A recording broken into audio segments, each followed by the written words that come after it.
पाकिस्तान में बहुत सारे ऐसे लोग हैं जिन्होंने बिटकॉइन में इन्वेस्ट किया हुआ है। क्या बिटकॉइन पाकिस्तान में लीगल होगा कि नहीं होगा? दूसरे ममालिक किस तरीके से बिटकॉइन का इस्तेमाल कर रहे हैं? बहुत सारे ममालिक इसको एक कमोडिटी के तौर पर यूज कर रहे हैं। बहुत सारी ऐसी फर्म्स हैं जिन्होंने बिटकॉइन को अलाउ कर दिया है। जन्नत है उन लोगों के लिए जो ब्लैक मार्केट में हैं, जो टेररिस्ट हैं, दहशतगर्द तंजीमें हैं। सेल या परचेज करने वाली चीजें इस्तेमाल नहीं होगी तो किस तरीके से पाकिस्तान चल सकेगा? बहुत सारे ममालिक इसको एक कमोडिटी के तौर पर यूज कर रहे हैं। माइक्रोसॉफ्ट है, माइक्रोसॉफ्ट इसको बिटकॉइन को एक्सेप्ट कर रहा है। बहुत सारी वेबसाइट्स हैं, नेम चीप है, वो बिटकॉइन को एक्सेप्ट कर रहा है। इसकी मैं छोटी सी आपको कैलकुलेशन बता देता हूं। अगर आपने फ्यूचर में इन्वेस्टमेंट करनी है तो एक पिक्चर आपको क्लियर हो जाएगी कि क्या ये पाकिस्तान में लीगल हो सकता है कि नहीं हो सकता है। अगर हो सकता है तो उसके तरीक़ाकार क्या है।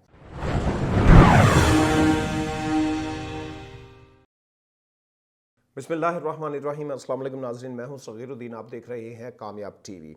नाज़रीन, बिटकॉइन का दौर हो रहा है। पाकिस्तान में बहुत सारे ऐसे लोग हैं जिन्होंने बिटकॉइन में इन्वेस्ट किया हुआ है, मगर बात ये आजकल चल रही है क्या बिटकॉइन पाकिस्तान में लीगल होगा कि नहीं होगा। इसकी मैं छोटी सी आपको कैलकुलेशन बता देता हूं। अगर आपने फ्यूचर में इन्वेस्टमेंट करनी है तो एक पिक्चर आपको क्लियर हो जाएगी कि क्या ये पाकिस्तान में लीगल हो सकता है कि नहीं हो सकता है। अगर हो सकता है तो उसके तरीक़ाकार क्या है। फर्स्ट ऑफ ऑल, जो नए व्यूअर्स हैं उनको मैं बताता चलूँ कि ये बिटकॉइन होता क्या है। देखें, सबसे पहली चीज़ है कि जिस तरीके से हमारा आम रुपया है, इसे सेंट्रलाइज्ड जो है करेंसी कहते हैं। सेंट्रलाइज्ड करेंसी किस तरीके से कि स्टेट बैंक इसको कंट्रोल करता है। इसी तरीके से जितने भी ममालिक हैं वर्ल्ड के, उनके मुख्तलिफ बैंक्स होते हैं। जिस तरीके से हमारा स्टेट बैंक है, तो स्टेट बैंक उनको कंट्रोल करता है मनी को, उसे कहते हैं सेंट्रलाइज्ड मनी। मगर ये जो करेंसी है, जो क्रिप्टो करेंसी है, ये सेंट्रलाइज्ड नहीं है, ये डिसेंट्रलाइज्ड है। इसका कंट्रोल किसी के पास नहीं है। मेरे पास अगर वो करेंसी है, वो एक डिजिटल फॉर्म में है, वो कंप्यूटर के अंदर है। ये जो डिजिटल करेंसी है जिसमें डिसेंट्रलाइजेशन है, ये ट्रांजैक्शन होगी और किसी को पता भी नहीं चलेगा कि ट्रांजैक्शन हुई है, मैंने किसी को पैसे दिए हैं कि नहीं दिए हैं। अब इशू क्या बन रहा है पाकिस्तान में? सबसे बड़ा इशू ये बन रहा है कि पाकिस्तान में जो सेंट्रलाइज्ड मनी है, ऑब्वियसली पाकिस्तान एक मकरूज़ मुल्क है और हमें पैसों की बहुत ज़्यादा ज़रूरत है, टैक्सेशन की बहुत ज़्यादा ज़रूरत है। जब हम किसी भी चीज़ को बाय करते हैं, किसी चीज़ को सेल करते हैं, कोई भी हम ट्रांजैक्शन करते हैं, बैंक में पैसे लेके जाते हैं, लेके आते हैं, तो ट्रांजैक्शन एक कॉस्ट हमें पड़ती है। वो ट्रांजैक्शन कॉस्ट हमारे रुपये पे आती है। वो हमें हर दफ़ा पैसे निकलवाने के लिए टैक्स देना पड़ता है, पैसे जमा करवाने के लिए टैक्स देना पड़ता है, समटाइम जब एक बैंक से दूसरे बैंक में हम ट्रांसफ़र करते हैं। इसी तरीके से बहुत सारी प्रोडक्ट्स हैं, उनमें पैसे देने पड़ते हैं। अगर हम किसी को पैसे ट्रांसफ़र करते हैं तो हमसे पूछा जाता है कि ये पैसे किस तरीके से ट्रांसफ़र हुए हैं, इनकी रीज़न क्या है, ये क्यों आपने ट्रांसफ़र किए हैं। मगर क्रिप्टो करेंसी एक ऐसी चीज़ है कि जितने मर्ज़ी आप पैसे ट्रांसफ़र कर लें तो किसी को कोई पता नहीं है कि कितने पैसे ट्रांसफ़र हुए हैं और किसने किसको ट्रांजैक्शन की है। अब होता क्या है कि ये बिल्कुल एक जन्नत है उन लोगों के लिए जो ब्लैक मार्केट में हैं, जो टेररिस्ट हैं, दहशतगर्द तंजीमें हैं, वो फाइनेंस इसके ज़रिए होती हैं। बहुत सारे ऐसे लोग हैं जो ड्रग का कारोबार करते हैं, वो इसके ज़रिए एक दूसरे को जो है मनी ट्रांसफ़र करते हैं। अब जो इंटरेस्टिंग बात ये है कि ये जो डिसेंट्रलाइज्ड है, ये काम किस तरीके से करती है।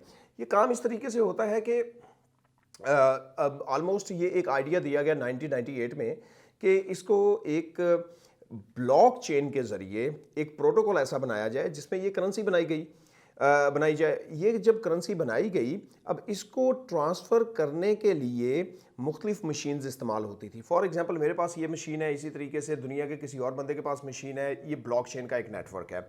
इसी तरीके से दुनिया की किसी और नुक्कड़ में किसी और के पास ये एक मशीन है।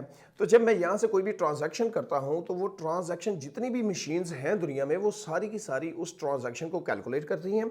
कैलकुलेशन करने के लिए बहुत ज़रूरी है कि वो मशीन बहुत ही हैवी हो, पावरफुल हो।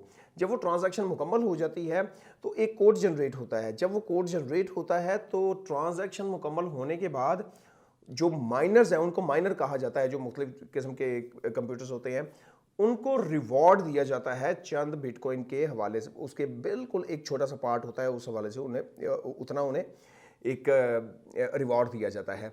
अब पाकिस्तान में इशू ये है कि पाकिस्तान एक मकरूज़ मुल्क है, हमें बहुत सारे कर्जे देने हैं, मगर जब पैसा सारे का सारा इन्वेस्ट हो जाएगा बिटकॉइन पे और बैठे रहेंगे बिटकॉइन पे, इसके अंदर कोई भी कमोडिटी इन्वॉल्व नहीं होगी, इसके अंदर कोई भी ऐसी सेल या परचेज करने वाली चीज़ें इस्तेमाल नहीं होगी, तो किस तरीके से पाकिस्तान चल सकेगा? तो ये बहुत ही इंपॉर्टेंट चीज़ है। अब देखें कि दुनिया किस तरीके से इसको देखती है। ये तो मैंने आपको एक आइडिया दे दिया कि पाकिस्तान के लिए क्या प्रॉब्लम है कि आप जो भी करेंसी, ये क्रिप्टो करेंसी जब यूज़ करेंगे तो किसी बंदे के पास भी क्रिप्टो करेंसी के हवाले से ट्रांजैक्शन हिस्ट्री नहीं होगी। तो लिहाजा पाकिस्तान में जो स्टेट बैंक है उसको टैक्स कलेक्शन नहीं होगी। जब टैक्स कलेक्शन नहीं होगी तो इसका मतलब है कि जो पैसा है उसकी तरसील रुक गई है। जब किसी मुल्क में तरसील रुक जाती है पैसे की, इसका मतलब है कि वो मुल्क डाउनफॉल होना शुरू हो जाता है। अब डाउनफॉल पाकिस्तान का पहले जीडीपी आप देख रहे हैं कि कितना डाउनफॉल हो गया हुआ है बनिस्बत 2018 के। अब आलमोस्ट जो इस वक्त है वो आलमोस्ट 278 बिलियन डॉलर्स पे हमारा जीडीपी पहुंच चुका हुआ है। अब होता क्या है, अब इसका दूसरे ममालिक किस तरीके से बिटकॉइन का इस्तेमाल कर रहे हैं। बहुत सारी ऐसी फर्म्स हैं जिन्होंने बिटकॉइन को अलाउ कर दिया है। पाकिस्तान में भी अगर वो तरीक़ाकार इस्तेमाल किया जाए तो फिर अलाउ हो सकता है। अब वो तरीक़ाकार कौन कौन से हैं, दुनिया किस तरीके से इसको देखती है। बहुत सारे ममालिक हैं वो इसको एक करेंसी की सूरत में नहीं देखते, इसको एक कमोडिटी की सूरत में देखते हैं कि एक आपके पास मटेरियल है, वो मटेरियल ये सेम ऐसा ही मटेरियल है कि जिस तरीके से आप सोना बाय करते हैं, जिस तरीके से आप चांदी बाय करते हैं, ये एक कमोडिटी है। जिस तरीके से आप एक ज़मीन को बाय करते हैं और वक्त के साथ साथ उस ज़मीन की भी कीमत बढ़ती है, वक्त के साथ साथ उस जो है सोने की कीमत बढ़ती है, चांदी की कीमत बढ़ती है। तो लिहाजा आप जब कोई भी काम करते हैं, कोई भी ट्रांजैक्शन करते हैं, तो वो आप सोना किसी को नहीं देते बल्कि उसको ट्रांसफ़र करते हैं डॉलर्स में, रुपीज़ में या अपनी करंट करेंसी में। उसके बाद उसे आगे आप पे कर देते हैं जिससे आपने कोई चीज़ ख़रीदनी है। बहुत सारे ममालिक इसको एक कमोडिटी के तौर पर यूज़ कर रहे हैं। अब पाकिस्तान में भी अगर ये कमोडिटी के तौर पे यूज़ होगा, कंसिडर होगा, तो फिर तो कुछ हो सकता है कि ये लीगल हो जाए। इसको यूज़ बहुत सारी वेबसाइट्स हैं, माइक्रोसॉफ्ट है, माइक्रोसॉफ्ट इसको बिटकॉइन को एक्सेप्ट कर रहा है। बहुत सारी वेबसाइट्स हैं, नेमचीप है वो बिटकॉइन को एक्सेप्ट कर रहा है। विकिपीडिया एक कितनी बड़ी ऑनलाइन एक इंफॉर्मेशन की वेबसाइट है, ये डोनेशन एक्सेप्ट करती है बिटकॉइन के ज़रिए। इसी तरीके से माइक्रोसॉफ्ट है, ये एक्सेप्ट करता है अपनी जो सब्सक्रिप्शन है वो बिटकॉइन के ज़रिए। इसी तरीके से अमेरिकन कंपनी है AT&T, ये बिटकॉइन के ज़रिए पेमेंट एक्सेप्ट करती है। बर्गर किंग ये बिटकॉइन के ज़रिए पेमेंट एक्सेप्ट करता है। KFC करता है। ये मैं पाकिस्तान की नहीं बात कर रहा हूँ, मैं दुनिया में मुख्तलिफ ममालिक की बात कर रहा हूँ जो डिफरेंट ममालिक में ये काम कर रहे हैं। ओवरस्टॉक है, सबवे है, इसी तरीके से पिज़्ज़ा हट है, मियामी डॉल्फिन्स हैं। इसी तरीके से मैं बड़ी बड़ी कंपनीज़ का नाम बताता हूँ, वैसे तो बहुत लंबी लिस्ट है। नेम चीप है, चीप एयर है, गिफ्ट है, इस तरीके से बहुत सारी वेबसाइट्स हैं जो स्टोर्स हैं बड़े बड़े वो एक्सेप्ट करते हैं। अब ये एक्सेप्ट किस तरीके से बिटकॉइन को करते हैं, इसका मतलब ये नहीं है कि ये बिटकॉइन को ही बिटकॉइन के इवज़ ये आपको एक जो प्रोडक्ट आपने बाय की है वो बिटकॉइन के ज़रिए या सब्सक्रिप्शन ली है तो बिटकॉइन की एक पार्ट लेंगे बिटकॉइन का और आपको वो सब्सक्रिप्शन दे देंगे। ये इस तरीके से काम नहीं करते हैं।